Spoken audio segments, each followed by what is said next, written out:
صلوا عليه وآله تكبر ودعادت جاهلا تكبر نیا صاحب دلا تکبر عجزی نراکار خواب بزندان نانات گرفتار قادم بنا واللونا بکمالہی کسافت جہا پی جمالہی سنت جمیعا وفصالہی صلو علیہ وآلہ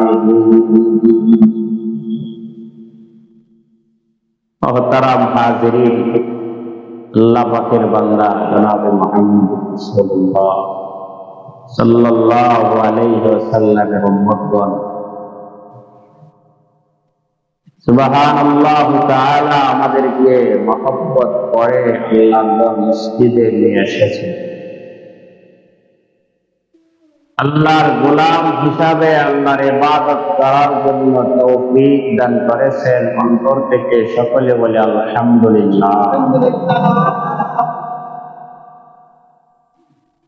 মানুষ আল্লাহর গোলাম আরবিতে গোলাম শব্দের শব্দ আরবিতে বলে আব্দুল গোলাম যার মধ্যে যত বেশি গোলামিয়তের সিফত আসে সে মনুষ্যত্বওয়ালা মানুষ বেশি তার মধ্যে মানুষের গুণ আছে আল্লাহর কাছে প্রিয় যার মধ্যে গোলামের গুণ ভালো আল্লাহর কাছে প্রিয়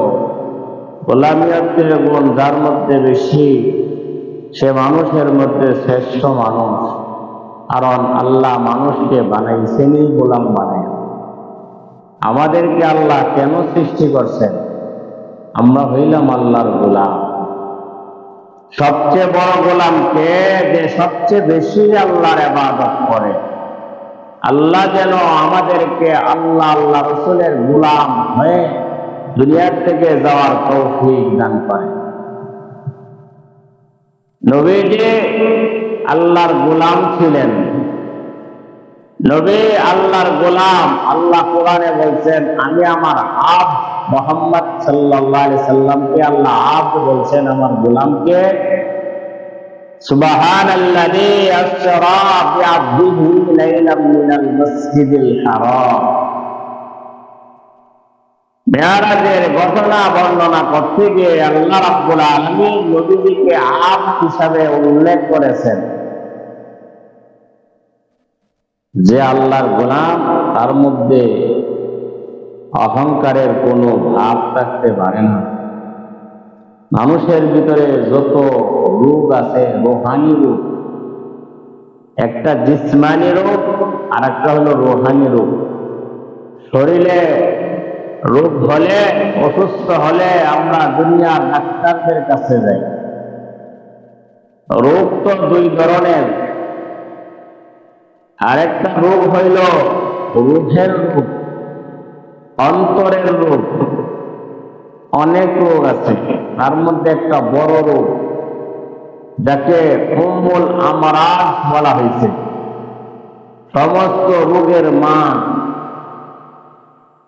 শ্রেষ্ঠ একটা রোগ মানুষের মধ্যে রোহের রোগের মধ্যে সেটা হলো অহংকার অহংকার হইল আরবি পরিভাষায় উম্মুল আমরাজ এই এক রোগের কারণে আরো রোগ তৈরি হয় এই একটা গুনার কারণে মানুষের মধ্যে আরো বিভিন্ন গুনাহ করার প্রবণতা বাড়ে মনে হয় যেন সে একজনে অনেকজনকে তৈয়ার করে যেমন উম্মুল শব্দের অর্থ মা আরবিতে উম্মুল বলে মাকে মা যেমন একজন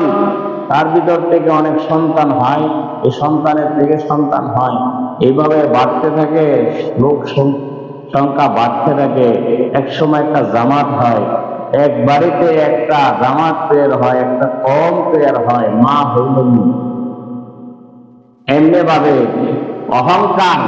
তাকাব্বুরি করা, অহংকারী করা, এটা একটা বড় রোগ, যেটাকে সমস্ত কলবের রোগের মা বলা হয়েছে। অহংকার করলে মানুষের মধ্যে হিংসার রোগ তৈরি হয়। হিংসা করে কে? যার মধ্যে অহংকার আছে। একজনের ভালাই দেখতে পারে না, আমি তার চেয়ে অনেক বড়, আমি তার চেয়ে ধনী, আমি তার চেয়ে সম্পদশালী, আমি তার চেয়ে দেখতে সুন্দর, আমার ঘরবাড়ি তার চেয়ে দেখতে ভালো। এই যে হিংসা তৈরি হয় অহংকার থেকে। আল্লাহ যেন আমাদেরকে হেফাজত করেন। অহংকার করার কারণে যেমন হিংসা তৈরি হয়, নাম্বার 2, অহংকার করার কারণে মানুষের মধ্যে গীবতের একটা গুনাহ সয়লাভ হয়। একজন আরেকজনের বদনাম করা, একজনকে আরেকজনের হেয় প্রতিপন্ন করার জন্য মনোভাব কখন সৃষ্টি হয়? যখন মানুষের মধ্যে অহংকারের রূপ থাকে। নিজেকে বড় মনে করা, অন্য সবকে তুচ্ছ মনে করা, এই অহংকার রোগের কারণে আসে। আল্লাহ রাব্বুল আলামিন আমাদেরকে যেন হেফাজত করেন অহংকার করার কারণে। 3 নম্বর, উলামায়ে কেরাম বলেছেন, কুফরি পর্যন্ত মানুষকে পৌঁছায় দেয়, মানুষ কাফের হয়ে যায়। যেমন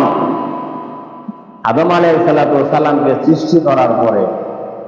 আল্লাহ পাক ফেরেশতাদেরকে সহ জিন যে ছিল সবাইকে